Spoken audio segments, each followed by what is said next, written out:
Good afternoon and welcome to That Shooting Show. My name is Steve Anderson. I am your humble host. We are going to break the internet with a special Friday program because we have the great Beal on the line who will be joining us very shortly once I thank our sponsors. Jay, does Targets USA make the finest steel targets on the planet? Yes, they do. The finest. The finest. And does CR Speed make the best magazine pouch you've ever put your index finger on? Oh, do they ever? It's the best. Your index finger may not have ever touched another mag pouch except CR Speed. That's pretty much correct. Yeah, other than from my early on concealment days. Yes, that's correct. Yeah. And then, of course, you've had the AMGlab.com Commander. I guess yours would be the Commander Bealson or the Commander J. The J-Mander. You've had the J-Mander timer for quite some time. Yes, that is awesome. Yes, good. Excellent. And you did use Outdoor Dynamics at Nationals, didn't you? I did. 100% reliability and 135 power factor through the chronograph. Perfect. And you're using the Andersons or the Librarians? I am using the Andersons. A little bit quicker return on the Andersons. Yep. It is. Do you know he actually made Mrs. Anderson some Mrs. Andersons? No, I did not know that. Yeah, she has some metal in her wrist from a car accident, and he heard me talking about that, and he made her some special super. It's probably like a 100, maybe a 110 power factor. That's cool. Yeah, Mrs. Anderson actually has some Mrs. Andersons, and of course the Hunter's HD Gold, which you do not have yet, I don't think. Not yet. We'll rectify that very soon. I saw many people with them. Well, and the only reason you don't have them now is we didn't want to make a change in this season. You know, you've been running what you've been running, and the last thing we want to do is change something. That's right. And then, of course, our newest friends, Shooting Sports Innovations, makes so much cool stuff. You just got to go there and look at it. It's not possible for me to list everything, but they make cool grips for your CZs, cool grips for your Tanfos. If you like a SIG MPX, I think it's called, they make a bunch of cool stuff for that. The nitro-based pads are phenomenal and all the rest of it. And, of course, our newest friends, Bull Armory, bullarmory.com, the finest race guns you can get right out of the box. Wouldn't rule out putting a Bull Armory open gun in your hands just to see if we can break the internet yet again.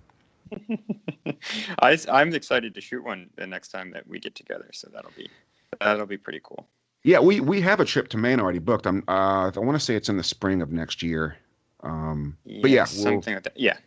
Yep. We will put you behind that thing and just see what happens. So we are here, of course, to talk to the mighty Jay Beal, someone I'm privileged to call a friend. And, of course, one of the members of the Anderson Shooting Super Squad Team Extravaganza. And, of course, we want to congratulate you on your top 5 finish at Nationals. So congratulations, bud. Thank you, Steve. Thank you so much. Dude, I'm telling you what, I was on a plane from Dallas, and I actually hurt my right index finger hitting refresh on Practice Score Competitor. That's what Gaz told me. He said he doing the same thing?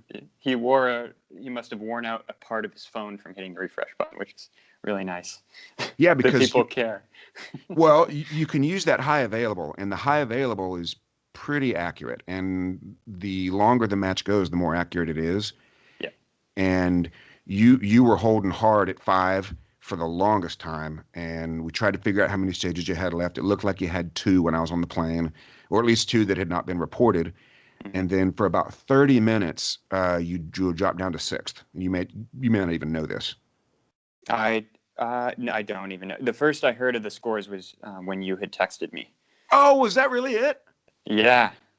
So there was. And I didn't even tell you where you placed. I just congratulated you. You didn't even know. Yeah. I saw some exclamation points from you, and I was like, "Oh, cool." Well, I wish I'd. When you look at that, it's hard to know when it's actually official. Right. Yes.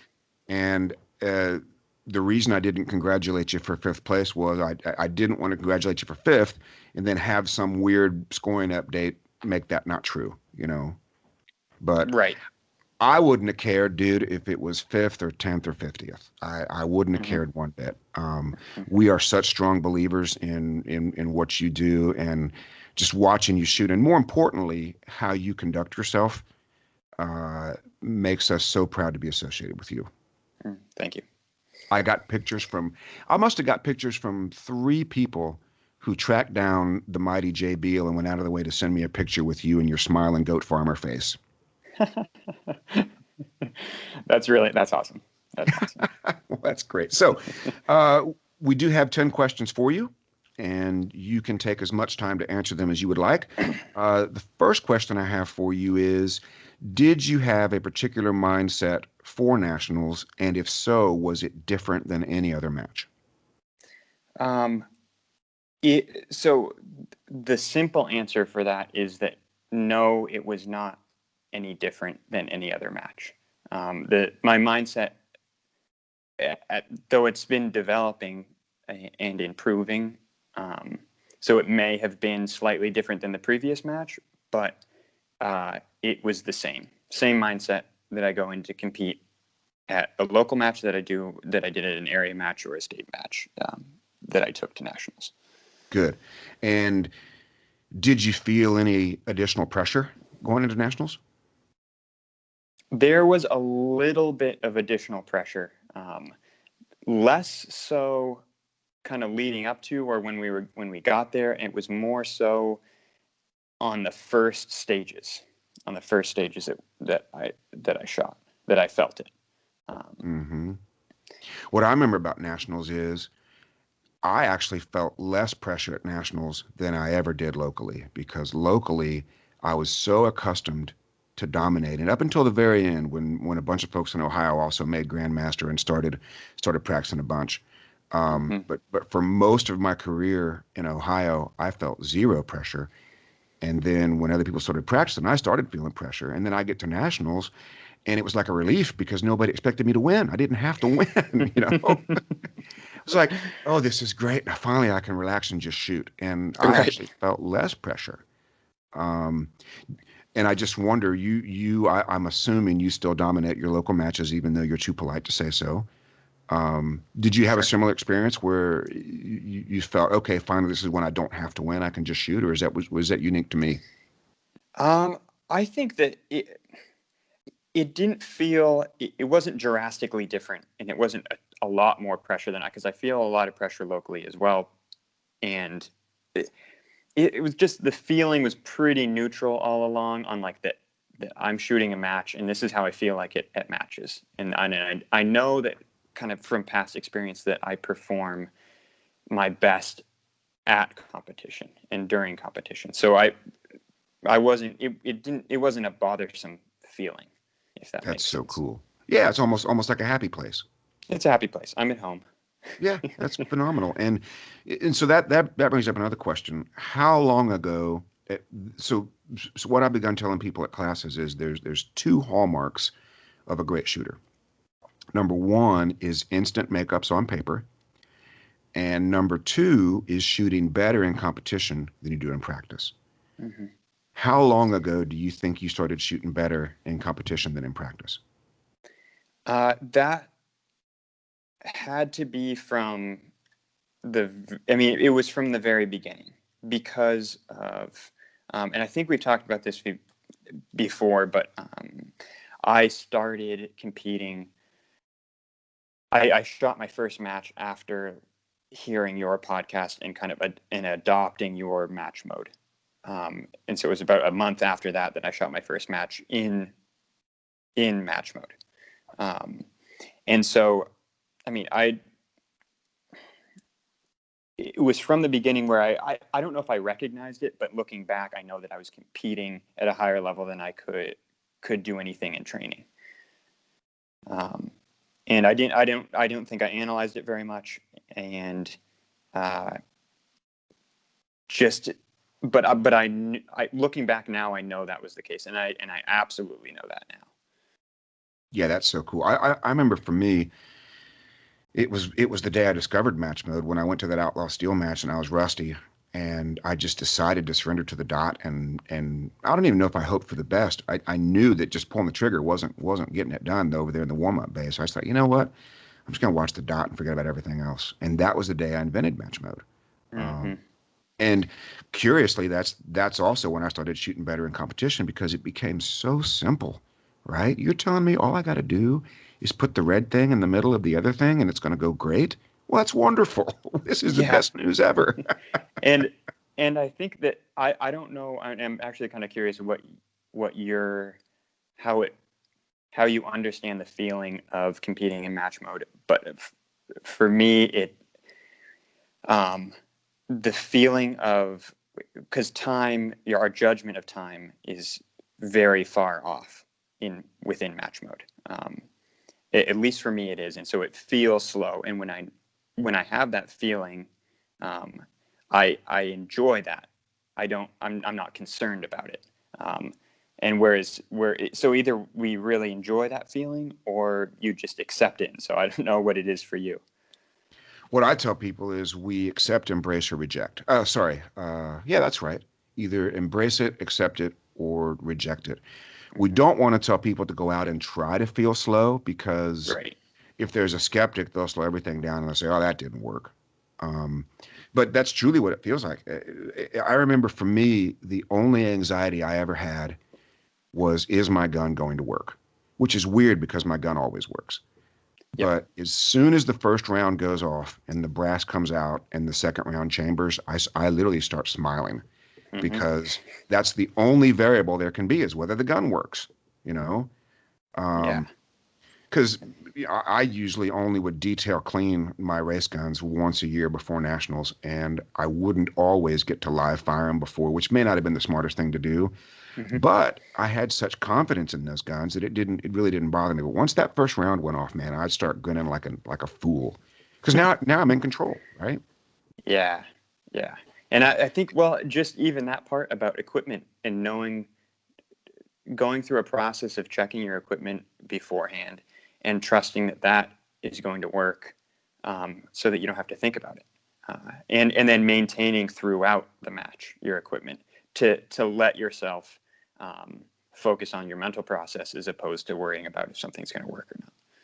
Well, yeah, with that Glock, you probably have at least four moving parts you have to take care of, maybe three. I can't I think there's remember. only three. Only only three. Now, did you change your practice at all prior to nationals? And if so, how early did you make the change and what change did you make? So I didn't change the way I practiced. I practiced the same. I think the only thing I did was the duration of time that I'm practicing within match mode only, Mm, in dry and live fire. So I changed that from, usually it's maybe 2 days before a local match where I will make that switch, um, to I changed it to about a week and a half before where I made okay. that switch. Now, I know how I would describe the process of that. Is that something that you're comfortable discussing, or would you rather me tell my version of it?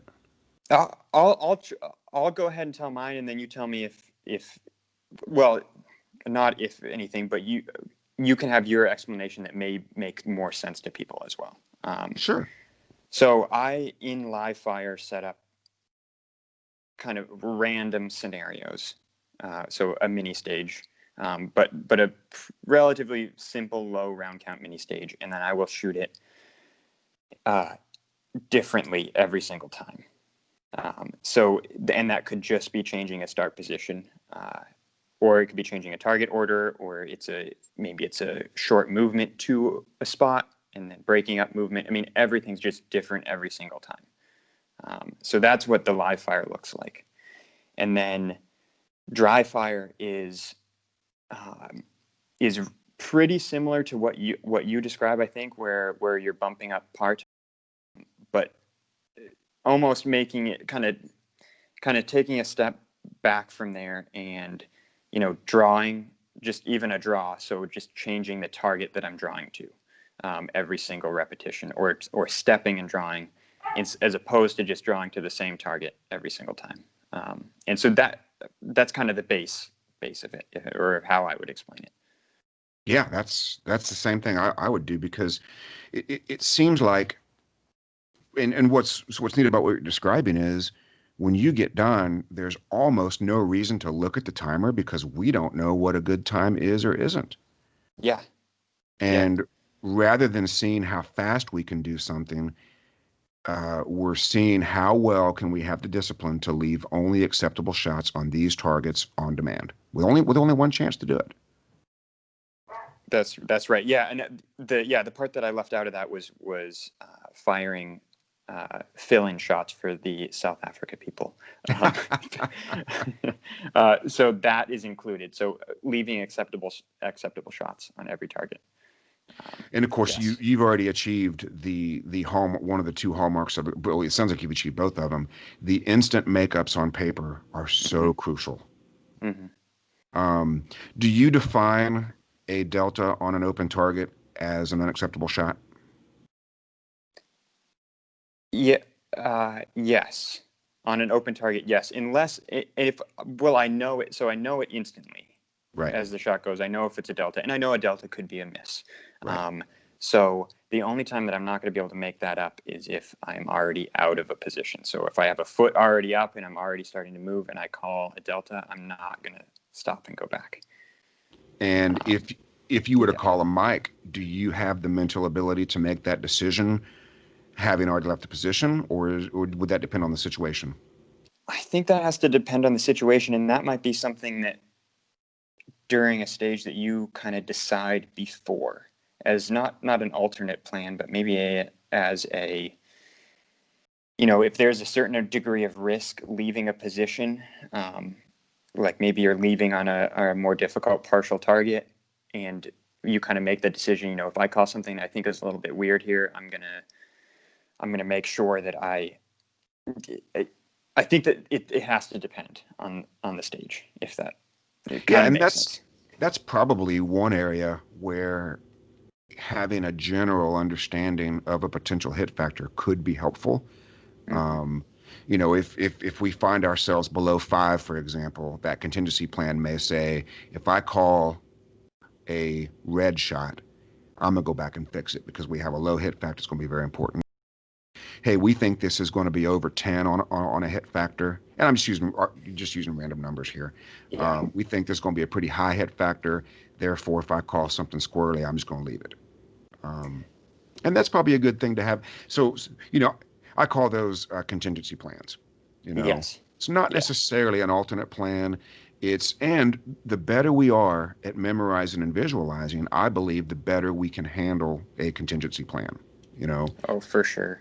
yeah, and something as simple as if we find out, let's say you're up in three shooters, and we find out that skipping the drop turner saves 3 seconds, right? Hmm.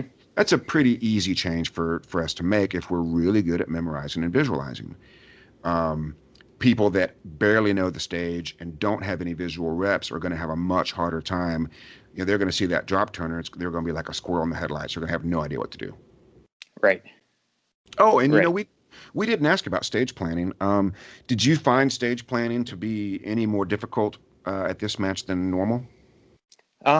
This match was, I think that so Shannon Smith, who, and I think he has a pretty big part in designing these stages, does a really good job of creating uh, really interesting challenges. And so, but I don't think that there were. I don't know yet necessarily how a lot of other people shot the stages, but the stage planning seemed pretty simple, and that may be for me just because I was able to look at the stages the day before, and then look at the following stages I'd be shooting the next day after we finished shooting for the day. So Sure. that might have felt a little more simple because of that opportunity, as opposed to just walking up to a stage with your 5 minutes.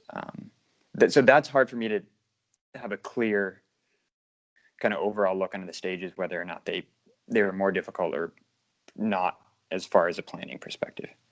And do you think that, so for example, at your last area match, you and I had a conversation about that, and we may have come to the conclusion that there was a couple of strategy things that maybe you could learn from for the future? Yes. Did Yeah, you see anything here where having more experience could have formulated potentially a better strategy? I think so, just with the experience and maybe even just in really small decisions like how far or how deep you're going to go into a shooting position or into an area. And really small decisions like um, that with my experience level on how many stages I've seen, maybe that would take more time for me to recognize as opposed to just seeing a stage and immediately knowing things like that. So that's a tiny decision. I think on the big decisions on this stage were just based off of what a confidence level you had going into it would Hmm. be. Yeah, that's a great point. And you've come so far so quickly that stage planning, gosh, I just don't know that there's any substitute for shooting a lot of big matches. Hmm. Because most local matches tend to have a similar flavor, and sometimes they just move the walls around, sometimes they just move the targets around. And because of the nature of a local match, particularly when you're dominating, you're not going to get much of an education in strategy until you start going to bigger matches. Yes. Yeah, I think that's And of true.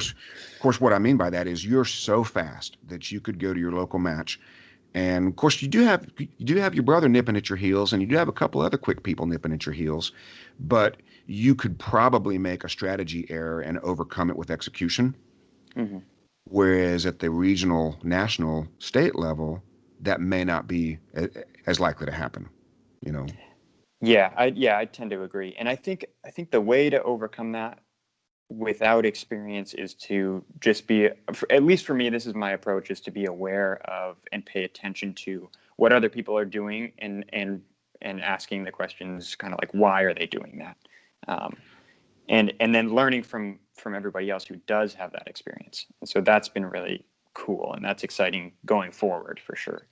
well, and what's going to help is you'll probably be on the super squad next year. Hmm. So Yes. that'll help a bunch. And I don't know exactly how they make those decisions, but I would be very surprised if you were not on the super squad next year. Yeah, I don't know exactly what the process is for it. I think, uh, and I'm only kind of guessing, but I think it's top 10. And then depending, I think that they can pull other people up onto it depending on certain circumstances. Yeah. And then For obviously there'll be people who won't shoot who were top for 10 this year. example, if you write a dry fire book, they're very likely to put you on the super squad. Ah, okay. Well, Because that's the only reason I can figure they stuck me on there. I still wonder if somebody wasn't playing a prank on me. I don't I know. don't know. I mean, yeah, it could have been that. They have like they're taking the top 10 no matter what. I don't know what it was back in whenever that was, 2004, Long but they time take the ago. top 10 and then they're looking for a couple other people and they're like, well, Steve Anderson, let's put him on here. Well, and I think at that time my classification percentage was pretty high. I was probably 98, something like Hmm. that. So that may have been a factor as well. All right. So did you increase your round count in live fire leading up to nationals?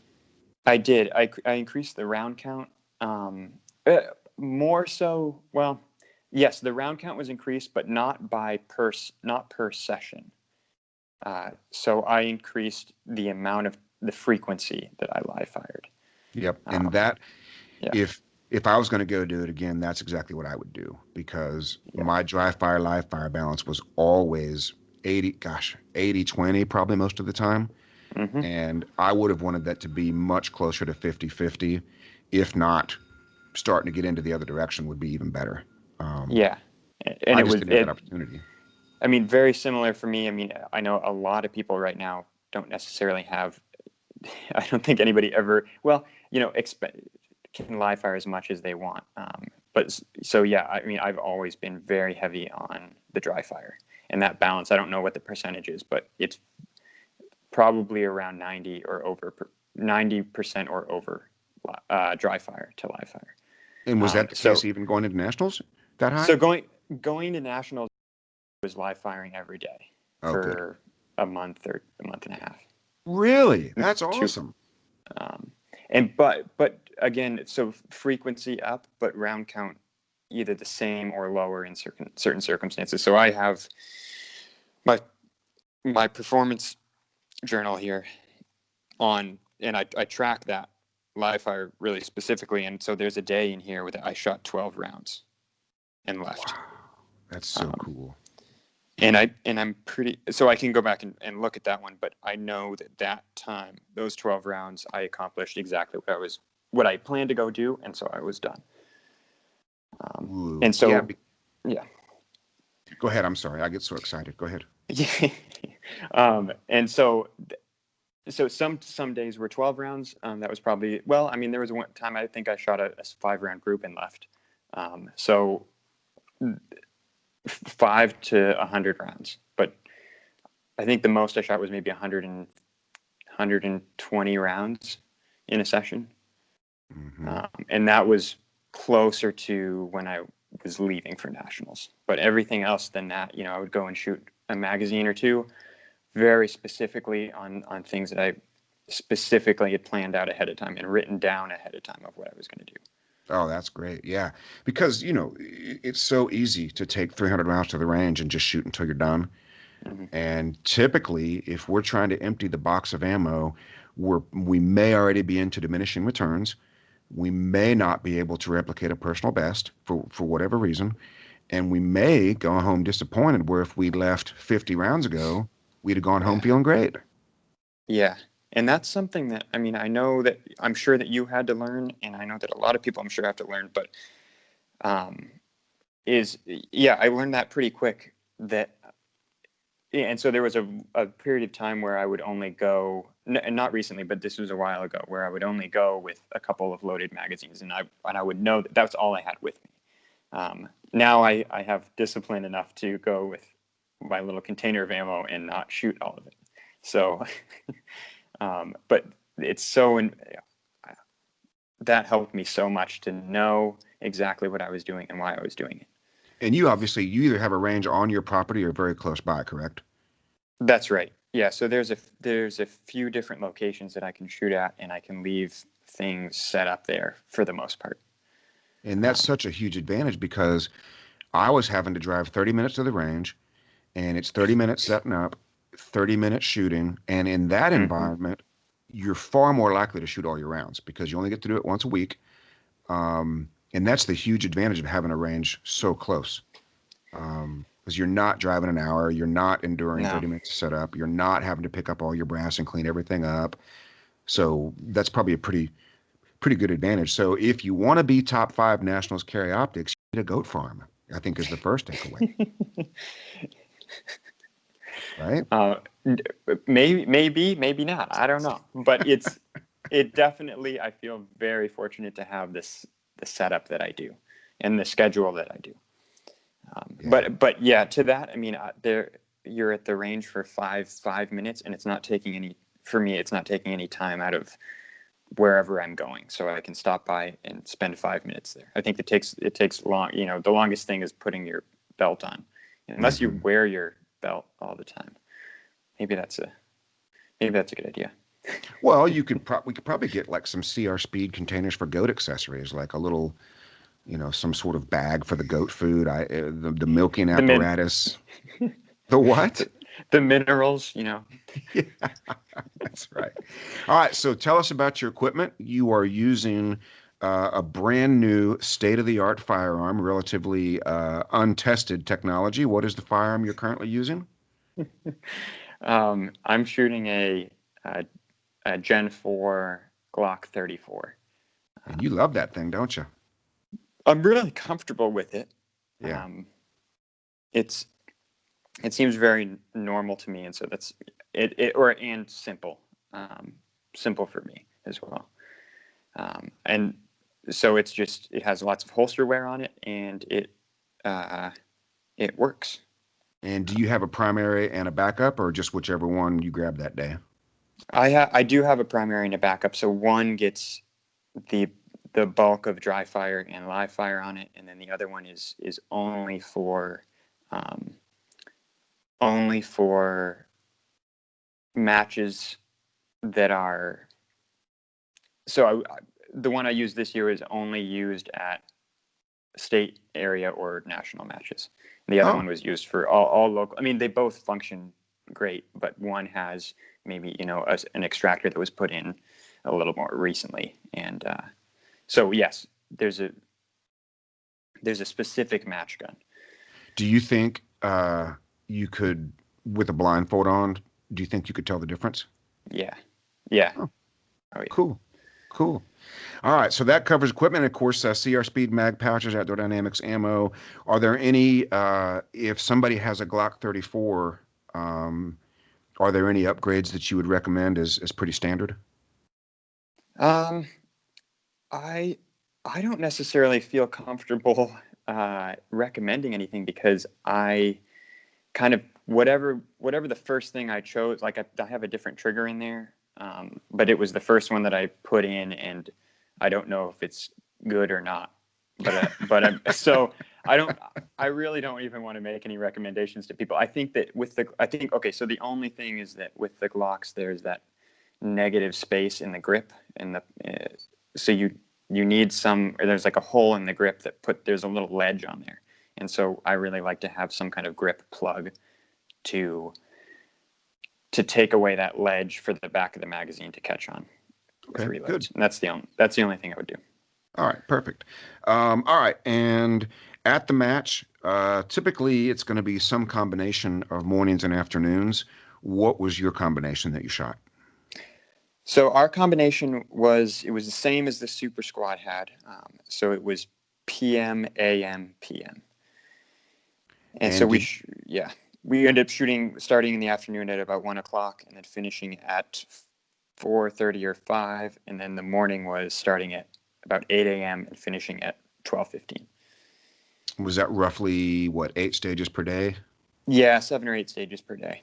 Okay. And did you find you have a preference for starting in the morning or starting in the afternoon?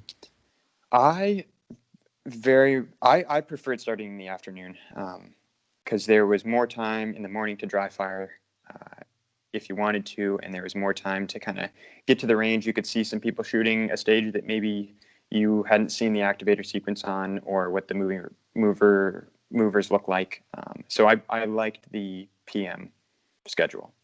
Um, and I had heard that from other people who recommended the PM schedule, and actually that schedule at this match got very lucky with the weather. We did not have to shoot in the rain at all. I don't think. Hmm, There that's was one great. stage. There was one stage that I shot with bags on the target, with bags on the targets, and it rained a little bit, but that was it. Hmm, good. And did you have a run-in with the famous frost-proof sun conditions? Of course, and it was wonderful. It went great. It went great. It went great. I think that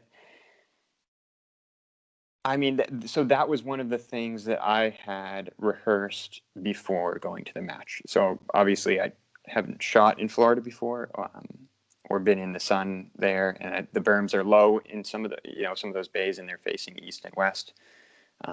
So that was something that I was prepared for, and I, I mean, I shoot great when the sun's in my eyes. So we're going to talk about self-image a bunch when we get down to the journal because I added the journal as number 11. Mm-hmm.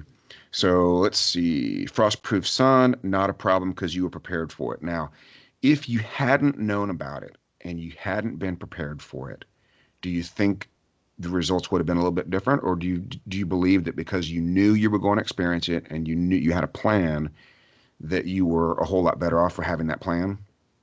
I, I'm 100% was better off by having that plan. If I didn't know about it or anything, I think I would have ended up being uncomfortable. And so I was Hmm. very comfortable shooting in the sun. Um, Yeah, the first time I saw it, I was going to coach another shooter, and we got to a stage, and when his gun went off, he said, "Steve, I couldn't see anything." mhm. And he was his very first experience, and I'm so glad you were ready for it. Was there a trick to it, or was it just having a positive mindset? I don't think there's a trick to it. I mean, you can put your hat down a little bit.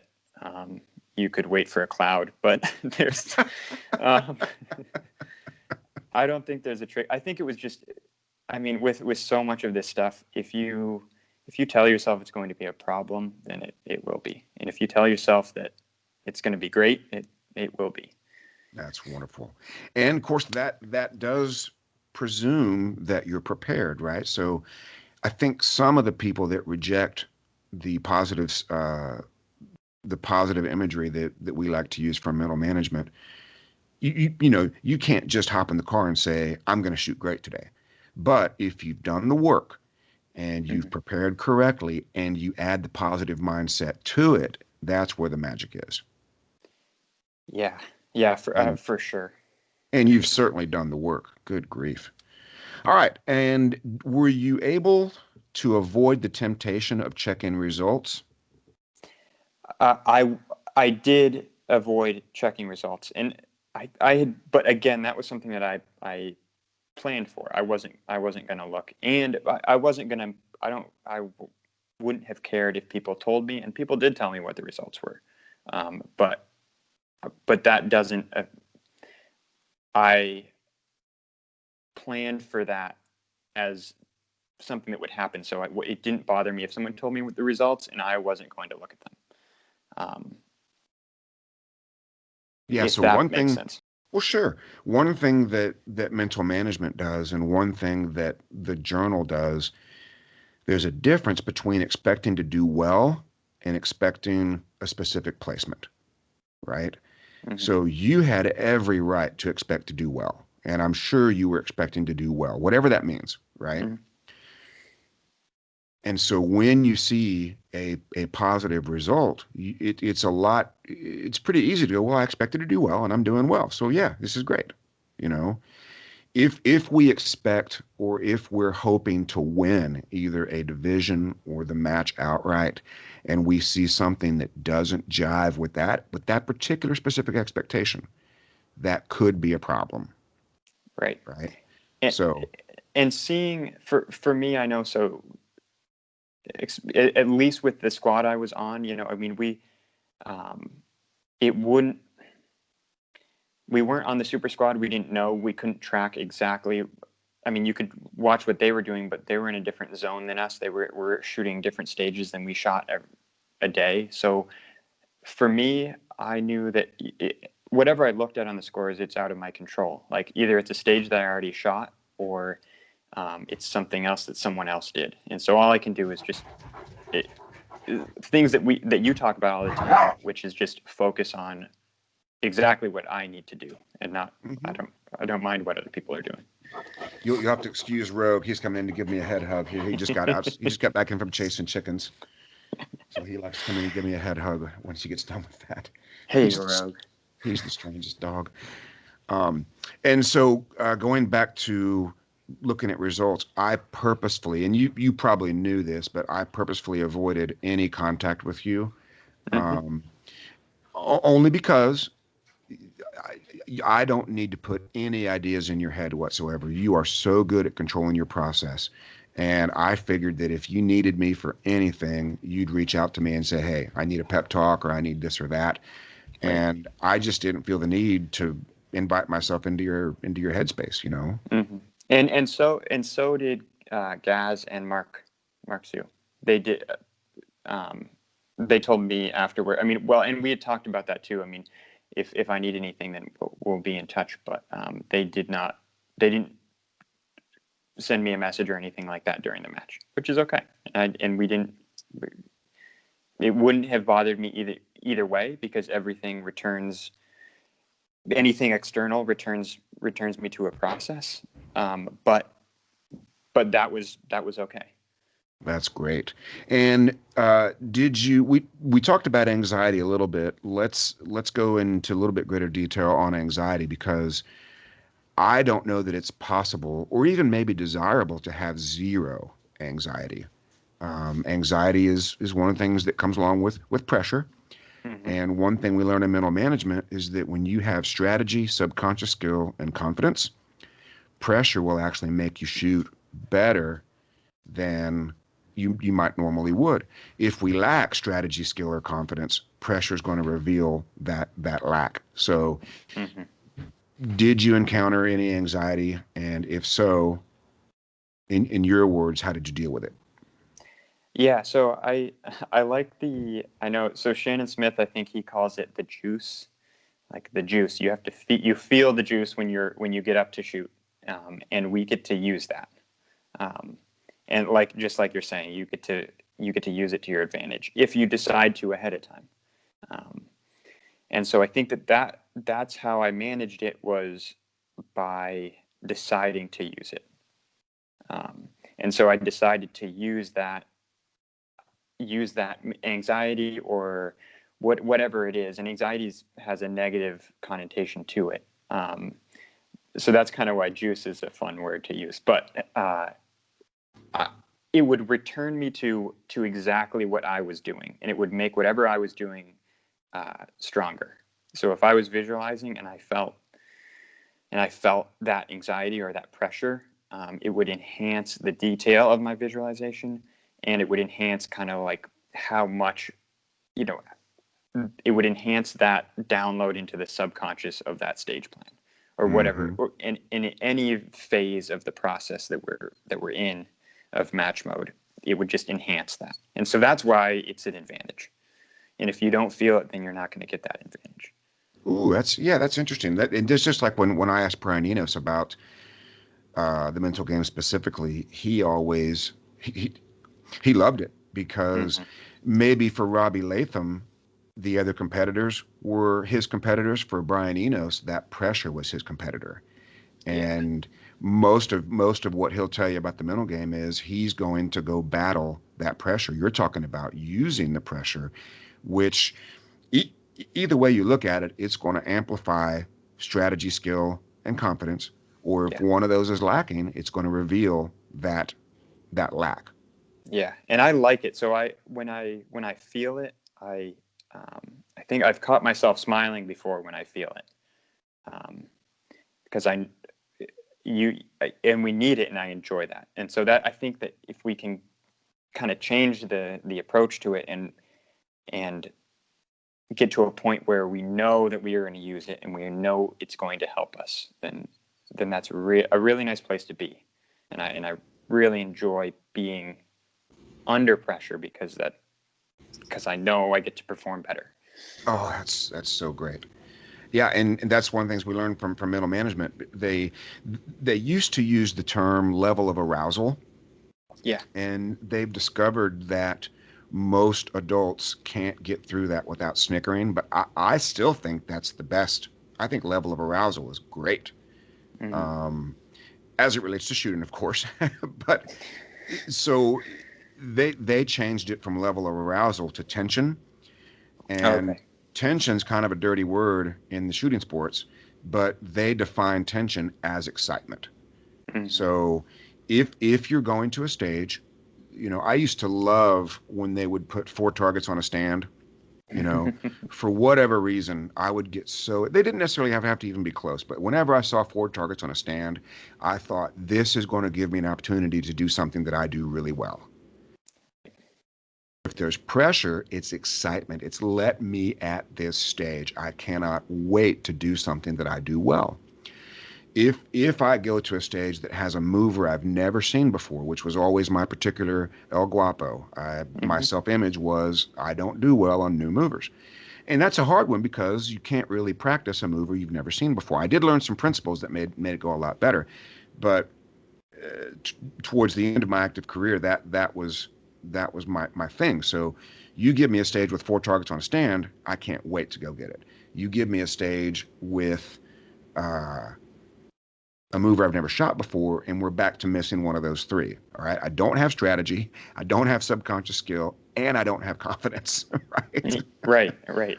Whereas you put four targets on a stand, now I have, I always shoot them the same way. I have strategy, I have skill, and I have confidence. Mm-hmm. And I really like those as pillars of the mental management process, is normally conscious, subconscious, self-image. Yes. Well, I even got kudos from Brian Basham, who said, I really like how you talk about strategy, skill, and confidence, because if somebody's new to those terms, it's pretty easy to understand. Yes. Oh, for sure. Yeah. I mean, it makes perfect sense. And it also helps people look at their daily lives, right? So when you're tending goats, you have strategy, skill, and confidence. Mm-hmm. If I were to go to the goat farm, we'd have to film that my first day at work at the goat farm. Oh, that'd be Um, good. I would have none of those. I wouldn't have strategy, skill, or confidence. Um, and I think that's a great way to look at those three processes. All right, so you are a big fan of your process, Yes.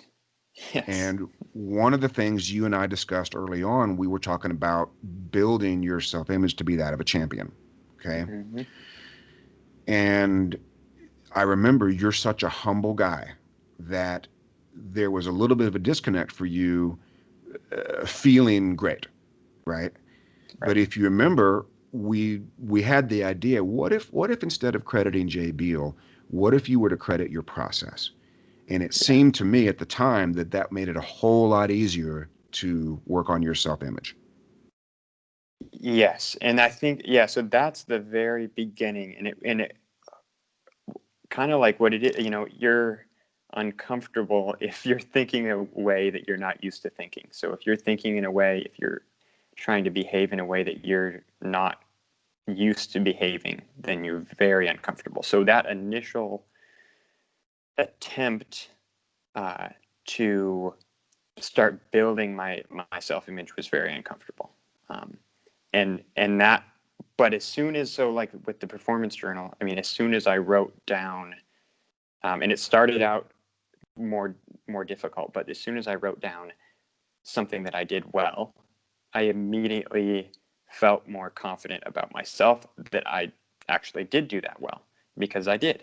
Um, and so then that made it easier and easier to go ahead and write those things down. And I might be getting off track of where you started. So let me know if I am.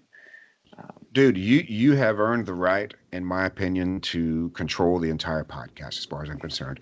You probably won't ever eclipse Mark Sue as the technical director, No. or you'll never eclipse Gaz as the official stenographer. If there's anything needs to be written, we're going to have Gaz do it. Yeah, that's. uh, And so, in you actually, I don't remember if it was a text question or if it was still on Skype, but you actually asked me, you're like, Steve, I'm practicing a lot. Do I really need to do a journal? You remember asking me that? yeah, I think we had talked on Skype or on the phone or something like that about that. Yeah, And do you remember my answer? You don't need to give my specific answer because it may make you uncomfortable, but you you go. remember the gist of what I said. Yes. Yeah. Well, yeah, yeah. And we'll But just, you can say it. Go ahead. well, Or whatever the gist of it was. I'm going to paraphrase it. Yep. Jay says, do I have to do a journal? And my response was, no, unless you want to be a national champion, then I think you do. And you want to know who else resisted doing a journal for a long time? Who? Who Lanny did? Basham. Ah, And reading that made me feel so good. I think it's in Parenting Champions, it must be. um, Yeah, I think I remember that. where he talks about being resistant. And it seems like the dumbest thing in the world. I got to get this book out. And I got to write some stuff down at the end of the day. And then you go do it, and you feel so good when you get done. Yeah. I don't know if it's possible to describe how good it feels.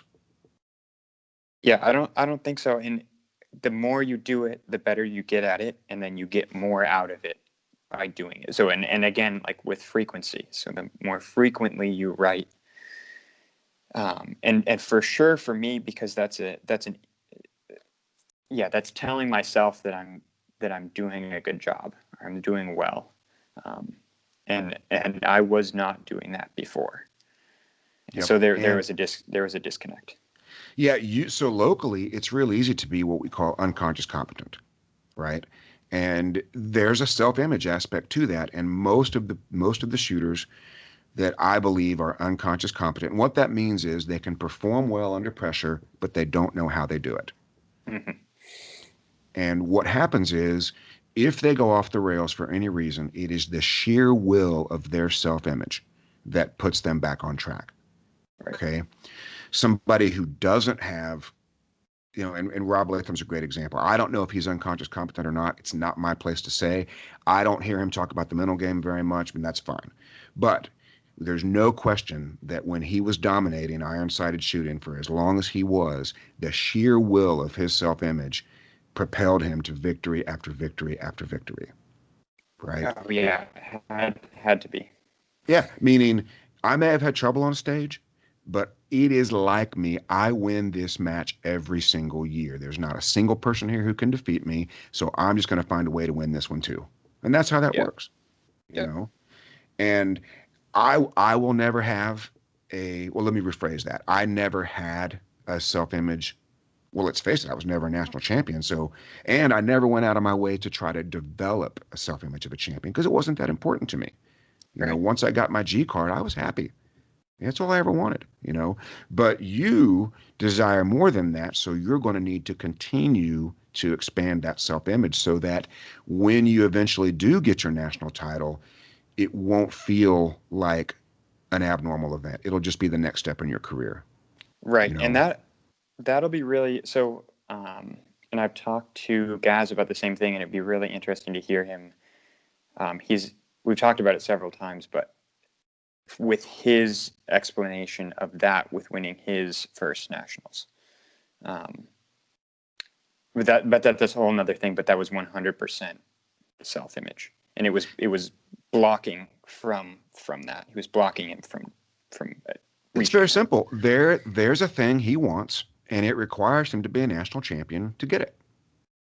Yes. So it's so strange because no matter how much we want the next level, whatever the next level is, there's a part of us that's afraid of it, right? Like Mm-hmm. I have big plans to take Anderson shooting and expand the mental management part. I really want to do that. I really want to go to elementary schools and colleges and high schools and help these young athletes. We did a session yesterday with a guy who's doing boxing and basketball. And we did mental management through the dual lens of boxing and basketball. Now, how much do you think I know about boxing, Jay? Probably not very much, Not but very much. probably a lot about. I mean, well, I know you know a lot about the mental game, and so Yeah. yeah.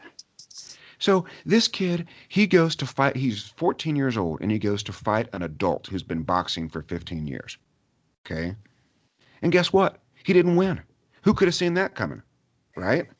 But we were able to get him to admit that he held his own against a an adult who's been boxing for at least 10 years, 80% of the time.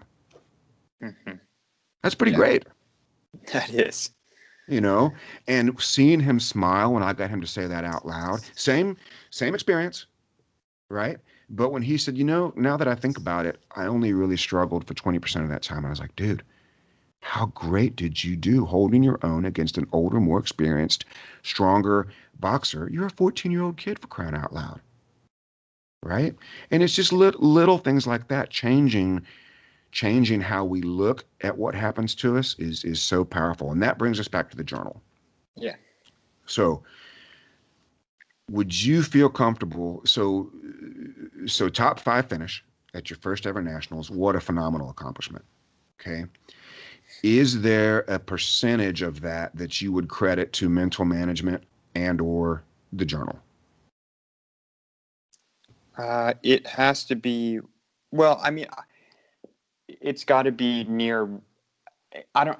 I don't want it to sound. Um, so it's 100. I mean, I want to say 100% to the to self-image and mental management. Um, but I don't think we can put necessarily 100. But it's definitely like 98%. But I don't want that sounds kind of crazy, and people are gonna think that sounds crazy. Well, you're not the only one saying it. I have an IDPA client named Ben Hart who won his first state match shortly after mental management, and that included 12 seconds of malfunctions. Mm-hmm. And he was quite candid. He said, Steve, prior to mental management, if I had a 12-second malfunction, I don't even know if I could have stayed at the match. But he was able to set that aside because that's not his fault. That's not a failure on him. He didn't do anything wrong. Now, if he continues to bring an unreliable equipment to a match, it can become his fault. But a random malfunction can happen to anybody. right? Right. Just like it happened to Todd Jarrett one year. One year, Todd Jarrett had a piece of brass come back out and go back in his chamber. Well, that'll never Mm-hmm. happen to anybody again. But he's got to deal with it right then and there, you know. And this isn't meant to be a commercial for mental management, Yeah, because but I didn't want it to sound like that when I said that number, but it has to be. I mean, I, it's been so huge. At least, I mean, at the minimum, having an understanding of just being aware of thoughts. yep, At least being aware of thoughts, because if you can't have control over what you think if you don't notice them, because sure. then your thoughts just happen to you, and you but if you recognize them, then you get to replace them with what you want. Well, and as a young husband and a young father, being able to control your thoughts is going to have such a positive impact on the way you raise. I don't think his name's Steve Anderson, Eddie Van Halen, Beal. We lobbied hard for that, but We young did. Arlo Yeah. is going to benefit so much from you being a better dad because when you have a flash of anger, for example, okay, even the great super humble, even keeled Jay Beal is probably prone to a flash of anger every now and Mm-hmm. then. But Mm-hmm. being able to stop that before you externalize it and change the channel is Yeah. powerful. So Yeah. powerful. It connects everywhere throughout life, and maybe, I mean, that may be even more important than what we're doing right now, that connection throughout the rest of life. Well, dude, um, there's no question because when yeah. you're 60 and you're trying to find the next successor to the Anderson shooting empire, and long after I'm gone, and you got to decide, is it going to be Haley? We don't really know. She won't dry fire. I'm not sure what to do. You know, it will have improved. You do realize you're going to have to let me adopt you if you're going to take over Anderson Shooting because it can't be, what is it going to be? Anderson Shooting powered by Jay Beal? That's not going to work. All right. So, dude, I just want to tell you again, I'm so proud of you. You were able to achieve something that I wasn't able to achieve. And to be fair to myself, that was never my goal, you know. Mhm. Um, but Mrs. Anderson and I are so proud of your accomplishment. And we don't know I have a question here to ask you about the future. I would assume the future is just to keep at it, right? Yeah, I'm not there's a process to everything, and so there's a mental process when competing, and then there's also a process of training and improving. So that process stays the same, as far as continuing. So that, the process, the details with training might change a little bit, but the process is just a continuation, and I love that part of it. I love going and finding something I can't do, and then figure out a way to do it. Isn't that cool? Isn't that cool? All right. Do you have any we're coming up on the magic 1 hour mark, which means it's time to wrap it up. Do you have any other comments for anybody before we put this to bed?